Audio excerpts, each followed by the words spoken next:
Pan India విషయంలో ఎవరు number 1 ఆ తర్వాత ఎవరంటే వరుసగా ప్రభాస్, యష్, ఎన్టీఆర్, బన్నీ, రణ్వీర్ సింగ్ పేర్లే వినిపిస్తున్నాయి.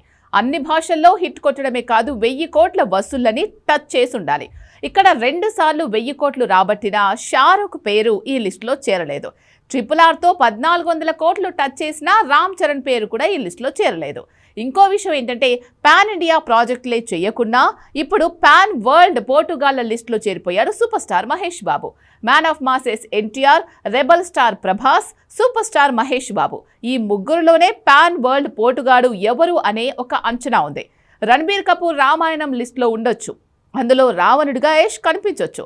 అయినా పాన్ వరల్డ్ అంటే ఆ ముగ్గురు మనగాళ్ల పేర్లే వినిపిస్తున్నాయి. ఎందుకు? Have a look.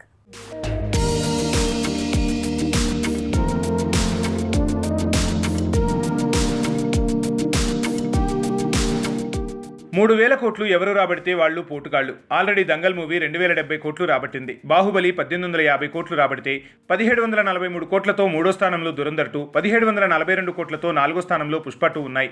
అయితే ఇవన్నీ పాన్ ఇండియా హిట్స్ లిస్ట్. ఈ స్టేజ్ నుంచి హీరోలు పాన్ వరల్డ్ స్టార్ గా ఎదగాలంటే 3000 కోట్లు కొట్టి చూపించాలి. అక్కడే super star Mahesh Babu, man of masses NTR, rebel star Prabhas పేర్లు వినిపిస్తున్నాయి. ఇదే విచిత్రం. Rebel star pan India king కావచ్చు, ఎన్టీఆర్ వరుసగా 2 పాన్ ఇండియా హిట్లు సొంతం చేసుకోవచ్చు. కానీ రామ్ చరణ్ కి కూడా RRR గ్లోబల్ హిట్ పడింది. షారుఖ్ ఖాన్ ఏకంగా 2 సినిమాలతో 1000 కోట్ల వసూళ్లని ఎప్పుడో దాటేశాడు. అయినా పాన్ వరల్డ్ పోటుగాళ్ల లిస్టులో ఇటు బాలీవుడ్ బాద్షా పేరు కానీ, RRRలో ఎన్టీఆర్తో పాటు దూసుకెళ్లిన రామ్ చరణ్ పేరు కానీ కనిపించట్లేదు, వినిపించట్లేదు. KGF 2 భాగాలతో యష్, పుష్పరాజుగా 2 సార్లు పాన్ ఇండియాని షేక్ చేసిన బన్నీ ఇద్దరు ఇంకా పాన్ వరల్డ్ పోటుగాళ్ల లిస్టులో చేరేందుకు వెయిటింగ్ లిస్టులో ఉన్నారు. ఇదే ఆశ్చర్యంగా ఉంది. ఎందుకంటే మహేష్ బాబు ఇంతవరకు పాన్ ఇండియా మూవీనే చేయలేదు. కానీ తను పాన్ వరల్డ్లో పోటుగాడు అనిపించుకోవడంలో అందరికంటే ముందున్నాడు. ఎంతైనా రాజమౌళితో 1400 కోట్ల భారీ స్కేల్లో మూవీ చేస్తున్నాడు. వరల్డ్ వైడ్గా వారణాసి 2027 ఏప్రిల్లో రిలీజ్ అవుతుంది. కనీసం 5000 కోట్లు కాలం కలిసొస్తే 10,000 కోట్లు వసూళ్లు మించే ఛాన్స్ ఉంది. కాబట్టి ఇదే పాన్ వరల్డ్ మార్కెట్ని షేక్ చేసే తొలి ప్రాజెక్టుగా ఫోకస్ అవుతుంది. దంగల్ 2000 కోట్లు రాబట్టింది. కాబట్టి అందుకు కనీసం మరో 1000 కోట్లు అదనంగా రాబడితే తప్ప పాన్ వరల్డ్ రేంజ్ ఏ ఇండియా సినిమాకు రాకపోవచ్చు. అయితే 3000 కోట్ల నుంచి 5000 కోట్లు లేదా 10,000 కోట్ల మధ్య కలెక్షన్స్ రాబట్టే సీన్ ఉన్న మూవీలుగా వారణాసి, డ్రాగన్, స్పిరిట్ మీద అంచనాలున్నాయి.